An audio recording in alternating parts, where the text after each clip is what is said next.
Tune in to the podcast and subscribe to our YouTube channel, The Souls of Many.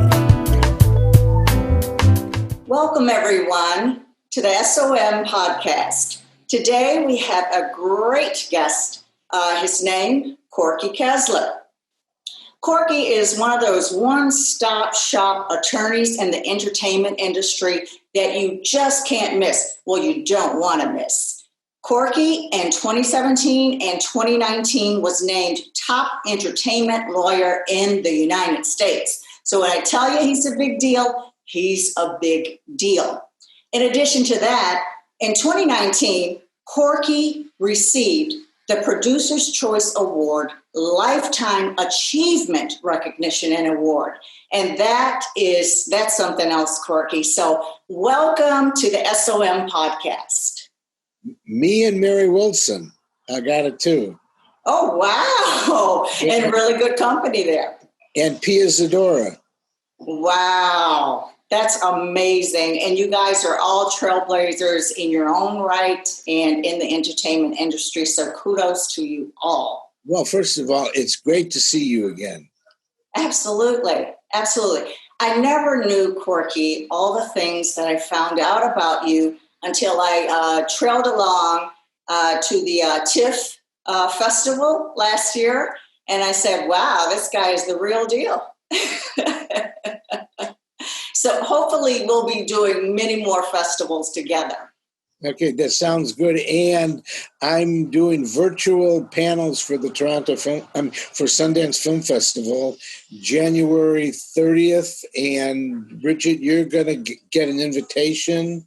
And we're also going to do a pitch contest the 31st. And again, 40,000 of free servers. Who wins that?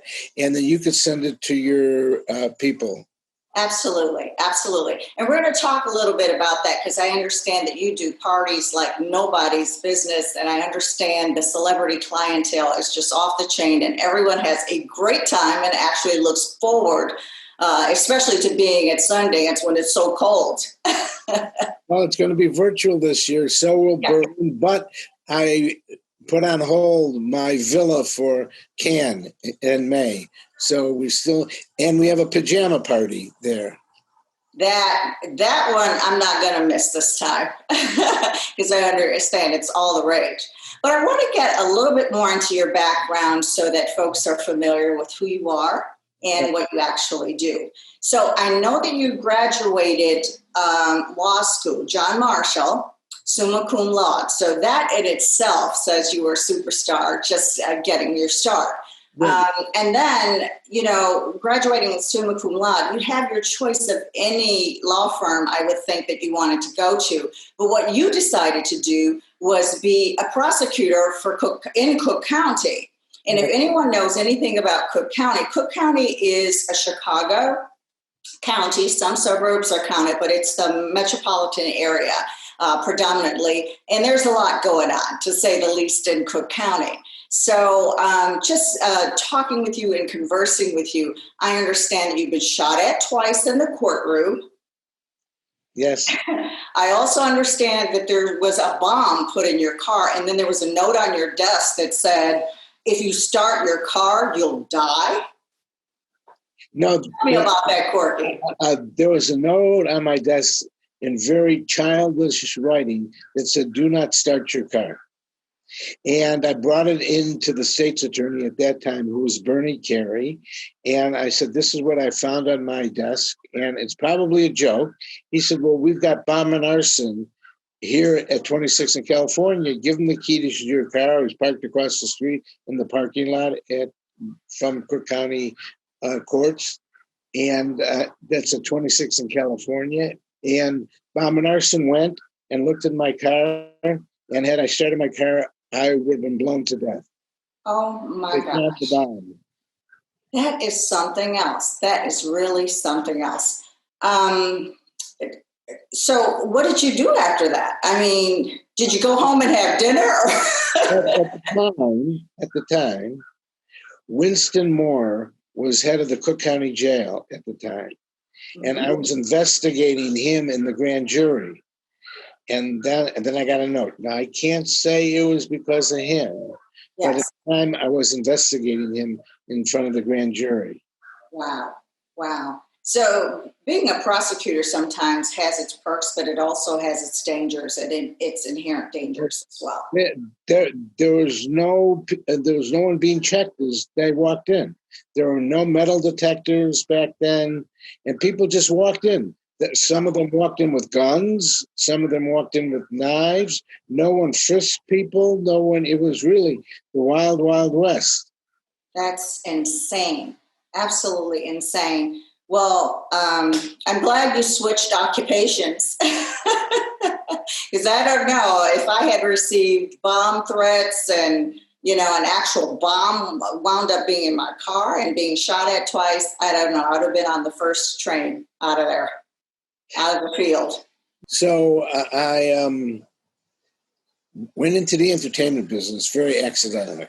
But if I didn't sort of morph into this, I would not be practicing law anymore. The lack of civility in the courtrooms started then, and I'm sure it continues now, where everyone begrudges one another. They talk nasty to one another. Very few judges can control the lack of civility in the courtrooms. So I have not really set foot in a courtroom since, although I've argued before the United States Supreme Court. I've argued before federal courts. I've argued before the Illinois Supreme Court. I have no desire to be in a courtroom again. After litigating 200 cases, over 55 jury trials, I've had my fill of court. Wow. I can imagine. Like I said, it has its perks, has its advantages and disadvantages. And I think that, where you are now is a really great space. I think you're a very happy guy when I see you. And I think that you're an all-around great guy. I think that you've got a great demeanor and, the folks that gravitate around you, it's to your credit, and I think you're just, you don't find good human beings in this world very often. And I think that you're a very good human being. Well, I'm thrilled that you and your husband joined me in Toronto Film Festival last year to see a world premiere of a movie that I was the executive producer on. And you didn't feel well, but you really missed a great party. I know. Oh, my goodness. Corky, I got to tell you, I think I had Caribbean jerk earlier in the day, and then I had Mexican later, and it just went all kind of crazy in my body. And I was sitting there like, oh, I'm not going to make this party. So I'm sorry I missed the party, but I recovered. Okay, well, look, you and I want to hear later about your book that we're hopefully going to turn into a movie because of your family. So you've got a lot going on too. Oh, yeah, almost too much, I think, some days. But I think we're that personality that when you're on 10, that's the place you want to be. You can't slow it down. So that's really good. I wanted to talk to you about some of your other credits. I know that at the TIFF Festival, I was right there nestled between Liev Schrieber, Marisa Tomei, and now I understand that you're doing a movie with Denzel, I think. Yeah. Called Miles and Me, with a producer named Rudy Langless. It's the last stage of Miles Davis' life. It's that pocket and nothing more. And to be directed by Denzel and with Michael K. Williams from Boardwalk Empire playing Miles Davis. Very, very good. Very good. I'll look forward to that. I think that that's going to be very interesting. I know about the first part of Miles' life, but the second leg of his life was very, very interesting. He was a very interesting man. So I can't wait to, it's starting to and see the film. So well, we had to stop it because of COVID. Yeah, a lot of things stopped. This is our new normal. I'm Right. afraid for a while, just coming across virtually to one another. But it's good to make contact nonetheless. And the federal incentives under 181 federal incentives that I was in part responsible for film and television and animation at start, and now it's theater too, is going to end at the end of this year. So I've been very busy grandfathering projects before the end of this year. And once they're grandfathered for life. There's no end date. Right. So I don't think anyone understands part of that job creation, the Act and Section 181, and I believe it was 199. But Yeah. right now it's 199A, and now you get 20% discount on your taxable income. 20% under 199A. That's pretty darn good for investors that want to get into the movie business and get a return. You get a great return on your investment. I mean, literally. Yeah, 20% discount too. Yeah. So that's pretty substantial. I know that you put that together. You were in. I don't know if you put it together all together or if you had a team. No. Several people did. I was the largest applicator to start with, and I helped the IRS write certain rules, but it is pouring here. Oh my goodness! Is that what the background is all about? So far, I've wiped out over 250 people's federal taxes by investing in film. That is pretty substantial. So hopefully for our film, if it ever comes to fruition, we can get some investors together to grandfather your film before the end of this year. Absolutely. Because it ends in 3 months. So what you need to do, and the audience needs to understand this because it applies to you, you need a screenplay. Yes. Although whatever you write, we're going to say it's fine. Absolutely. You need 1 day of photography with some dialogue, but you can go out and film it yourself. It doesn't have to stay in the movie. You need a summary budget, and that could change, but you need it by the end of this year.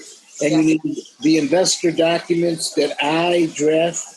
Yes. But you don't need investors. And once you do that, you file your LLC, you're 181 for life. The only later thing you have to do is file the election of 181 on the first tax return filed for the movie, but you don't have to do that then. But once I do what I do, by the end of this year, you are 181 for life. So you pick it up a year, 2 years, 3 years, 4 years, you're still 181. Yeah, that's really good. Just the tax incentives are just amazing. Yeah. So, for example, to use you as an example, all right, we will come up with a budget. We'll come up with a summary budget for the amount that you have to raise. You'll file your LLC in Delaware, which is the most friendly state to managers. And I'll tell you who to contact. And you'll take your camera out or find someone with a camera, and you'll take 1 day of photography from what you've written with some dialogue, and then I create the investor documents. Wonderful. So it's pretty straightforward, and to get grandfathered in like that is going to be everything to investors in film projects that are currently on the table, as well as the ones that are to come by the end of the year. We've got to get those things filed. Yeah, 3 months. Yeah. So putting that whole documents together to even get 181 and 199, 199A in the jobs creation took a lot. I understand that you had to host delegations from China to be able to get that done, governors, congressmen. It takes a lot to get that legislation approved and on the books. But I'm not allowed to go to China again. Why is that? Because of our president of the I thought thought you did something. Maybe you partied too hard. So I want everyone out there to go out and vote. I'm not telling them who to vote for, but this is probably the biggest election in my lifetime, which means more than any other of the elections in my lifetime. I understand. And Corky, just in having talked while, we were in the office suite together, I know that you grew up in a diverse setting. So you saw, the civil rights movement. Talk to me comparatively about the civil rights movement and today. Short comparative analysis. Okay. Well, listen. The Chicago screenwriting competition that we finished, and we're going to give the award. The subject had to be social injustice or inequality. Yes. Topics. So when I grew up in South Shore, it was very pristine growing up. Mm-hmm. However, in my junior and senior year, the Blackstone Rangers came. And they were one of the most dangerous gangs that came and infiltrated South Shore, and it created such a bad environment. So I got a taste of it. So did my wife Edie, who was in high school with me, who got slammed against the locker, and then my wife spit at them, and then they hit her. Mm-hmm. Okay, so we grew up in a very diverse neighborhood. And wow. Is that Storm? You want to move, Corky? No. And because I'm in a screened-in porch. Yes. Okay, and we were very active in it, and I'm very proud that I marched with Martin Luther King. Tell me about that. Well, okay. First of all, I was in college at the time. Mm-hmm. And he was marching, and I joined the march. My dad was a very staunch Democrat. Mm-hmm. And a very interesting story. When my older brother, who's 3 years older than me, was going to go to college, mm-hmm. he wanted to go to Emory. He got accepted at Wisconsin, and he got accepted at Emory. So we drove from Chicago to Atlanta, Georgia. Mm-hmm. My younger brother and myself, my older brother, plus my parents. We stopped outside of Atlanta to get something to eat. Mm-hmm. And there was a sign that said, white only.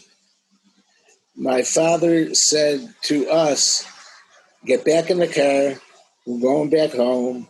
To my older brother, you're going to go to Wisconsin. So we got a taste. Not even out of high school, where I saw what was going on, and now I'm doing a movie on the Freedom Riders. Mm-hmm. Okay, and we there's never been a period of time, and when you have two icons in Congress that died the same year, and you see how far they've come, and now how far our current president and Barr has taken us backwards, is something that troubles me more. So I said to my wife, the biggest birthday present to me, which my birthday is November 12th, biggest present is on November 3rd, he loses. And he loses big. Yeah. And then Barr gets disbarred. Yeah. Because you understand the criminal justice system. Yeah. And then when I hear things like Barr, when he says there's no systemic racism in law enforcement or, in America, period? No, I don't believe there are. He says that there are bad people here and bad people there. And, I'm like, are you kidding me? Your department is rife with it. Are you kidding? Well, look, you didn't have to have what happened. Yeah. Black Lives Matters to someone like me. Yeah. But to a lot of people, it really made a difference. A great movement. And when you look at what's been going on, there has to be change. Absolutely. There has to be change. Because if I was black, there's no question. Growing up, and now even much younger, I would be afraid to go out on the streets. Yeah, it's very. Go ahead. Yeah, and I'd be afraid to walk out. Yeah, it's very daunting now. And it's very telling. Someone said 2020. I said 2020 has got us really seeing clear who people really are. And it's shameful in this country of a great democracy and how much progress we had made. And then you see folks saying, make America great again. Are you kidding? You want to go back to the Mad Men days and the civil unrest and so forth? It's nuts. It's bananas. And people thought that mantra, make America great again, was that we were going to go back to good economic days and so forth. And no, make America great again was all about the Bull Connor days. It was about the law and order days that, older white men had control of women. They had control of countries. They had control of everybody in this country. That's make America great again to a lot of people. And they don't understand inclusion. They don't understand other people's cultures. They don't understand humanity, period. That folks are human beings. This is bananas what's going on right now. And it's so uncalled for, all this civil unrest. Well, Trump saying to stand down to the Proud Boys, not even stand by what the Proud Boys are. He really doesn't know. Look, when I was young, yes, my grandfather had a lot of houses on the beach, Michigan City, top 3, and some on step 2. So every summer when my friends went to camp, I would take the South Shore train and I'd come to Michigan City and spend every summer on the beach. But my grandfather dies, and the John Birch Society came into Michigan City, and they were painting swastikas on our doors. It forced us to sell. I mean, every time we clean it up, more swastikas were painted on there. So look, being Jewish, we've been targets. Oh, absolutely. Black America has been targets longer than we have, because when you talk about slavery and you talk about people being but we have seen what happened, and we are behind this movement 110%. Oh, as am I. And there are a lot of, well, I won't say a lot, but there are certain African Americans that don't want any part of the Black Lives Matter movement, don't understand it, say Trump is, not inciting violence or whatever. He absolutely is. When you command the Proud Boys, and this was the breaking point for me and the tipping point at that debate a couple days ago, when you command a neo-Nazi nationalist terrorist group, because that's who they are and that's what they are, to stand back and stand by, that means that you're saying, wait until I tell you to go. Right. This man is unintelligible. I can't even begin to wrap my comprehension around someone that could be that abhorrent as the free leader of our country and supposedly the world as far as democracy and humanity is concerned. It's so embarrassing and so shameful that, I just hope that the world sees it for what it is and don't think us Americans are all like that. Well, no, but he speaks for us. That's the problem. We've lost all of the allies that we should keep close. To us. He look. Okay, if I'm Biden, Yes. I don't suffer the same kind of debate again. Unless there's substantial changes to the debate rules, I won't debate. Because that was a circus. It was a circus. I couldn't watch 10 minutes before I turned it off. Yeah. I went about 4 minutes in, and my sister, she was sitting next to me, and I said, this is unbelievable. It's going to be like this the entire debate. I said, Chris Wallace has lost control because there were no protocols put in place for him to control such a beast like Donald Trump. I mean, how can you control that if you don't have a buzzer or if you don't silence him? He'll continue to do it because he lacks decorum. He lacks manners overall, period. But, we can talk about that forever and a day. And I really don't want to give any more credence or I don't want to give any more play to that, because I think what he did and what he did with the Proud Boys and how he showed his true colors just was astounding to me. And, there's an old saying, if folks show you who they are, you had better believe them. And I believe them. Well, look, you come from a family, I know, that have been here for a very long time. Absolutely. You come from a family that were slaves, and you come with a very, very talented people that, in spite of what their life was, they did what they knew best, and they created music. Yes. And music was the way out of their problems. And that's right. You could be in the swamps of Mississippi one day when I was thatch roofs by the bayou, and at night with very little to live by or for, these men brought out their guitars and they started singing. Absolutely. And that music propelled R&B, popular music, and so forth and so on.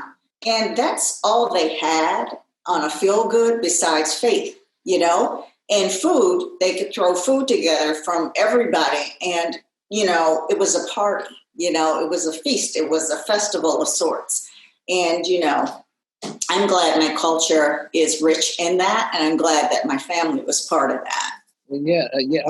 So let's talk about let's talk about good things, feel good things. Not COVID virus. I mean, let's talk about this time when people are working at home. Is their time to be creative, their time to read, their productive creative. Especially in the film business. It's okay. I do virtual panels 4 times per year just to get people to know people are out there. We're not sitting by. We people in the industry are getting their projects ready. I mean, really ready, so they can start to move forward when they can move forward on the projects. Look, I give Tyler Perry all of the credit for his studio in Atlanta, Georgia, where he happened by controlling everyone within their studio. He's got his village. He can control it. So I give him tremendous amount of credit for really doing that. So it's very hard to protect people, but we have to be ready. We've got the time, we've got the creativity, and we've got to be set. The unfortunate thing is, I talked about before, is that we have an incentive that's running out. And it's running out during the pandemic. And so the only thing people should be thinking about doing is getting their projects grandfathered and getting their team together and ready to move forward. Yeah, I agree with that. Breaking into the business is difficult. I mean, just getting a book written and getting it published is difficult. So you think broader scale, getting a movie done. That's very difficult. What would you advise folks to do if they wanted to get a movie made and get grandfathered in on this legislation so that they can receive the tax benefits and their investors can as well? Yeah, well, I told you, they need to contact me, but they can contact anyone else. But they need to take as many projects as they have. It's not, okay, it'll cost them if they have already done the writing and can go out and do their own one day with dialogue and they create a summary budget. It'll cost them with me to create the beginning investor documents that don't need investors around $4,500. That's the total cost. Yes. And if they do several, I'll give them a further discount. That's a discount from $6,500, but I mean, 45 I can do it for, but then if someone wants 2, 3, 4, 5, then I discount it further. Yeah. But they should get them down. One lady wants me to do 50. Oh my gosh, she's really busy. Okay, but so far I haven't started them, and so. But look, I love what I do. I love my clients. My clients know that I protect them, that I'm the one that can make sure that they get the right team together. But in the development process, Bridgette, it takes money because you need to attach people in the development phase to really move forward. They'll give you their fee and they'll apply towards their permanent fee on the film, but it depends on who you get to be part of your team. A good project with the right team, I guarantee you that money will find it. Money will find it. And you are blessed because you've got a great project. You've got a great story to tell through the music, which is very rare and very few people have. Yeah. And participating on the panel that you did, was that another TIFF panel or was that another festival? I don't recall, but it was a few months back. But I'm going to invite you to the Sundance panels. Yeah. I was listening to Rudy Langlis, and he was talking about how to get in touch with. And so to my point, just reaching out to directors and producers and so forth, if they don't know your project, it's difficult. You have to come through someone to be able to gain and garner their attention. So sometimes that's true, Bridgette, but no one is on my panels that they won't give their personal contact information out to the people who paid $50 or $75 to come to the panels. They give out their contact information. Now, there's a better chance if they come through someone that they know, like Jason Alexander said. Well, if you come through Corky, you'll probably get more attention, but that's not always the case. A good project, they will take. A good project, I will take. Yeah. A project, anyone will take. Absolutely. So I look forward to working with you, that's for sure. And at the end of this podcast, I'll put your information up and folks can contact you if you have a good project and, it's of value to the markets, because if your project isn't of value to the market, then it's just your creative project. If you are interested in this and you've got some investors or you want to get investors, then Corky's your guy. He's your guy. And I will put his information up at the end of the podcast here. Put my email and my cell. But when we're done with this, I hope that you and I can still talk briefly. Yeah. We'll wrap up after, we finish this talk. Yeah. So I do want to ask you $1 million question. Okay, go ahead. That is, if Corky could change the world, how would you do it today? If I could change the world, what would you do and how would you do it in today's society? I would go out every day and do within my power every day to change who's president. And then I would make sure that whoever replaced him, there would be orderly transition. If not, I would make sure that the Army took him out forcefully. I would also want to disbar the Attorney General bar. And if I could do something today, I would flash a magic wand and Trump would be out, Barr would be out, and we'd have Biden and Harrison. And on that note, that's Corky changing the world. So again, thank you for joining me, Corky. I'll have your information up, and I so look forward to working with you, and I know others will as well. Okay. Okay, Corky. Okay, bye-bye. Bye-bye. To contact Corky Kessler, please email thesoulsofmany@gmail.com. Please leave your information and a couple sentences relative to your project.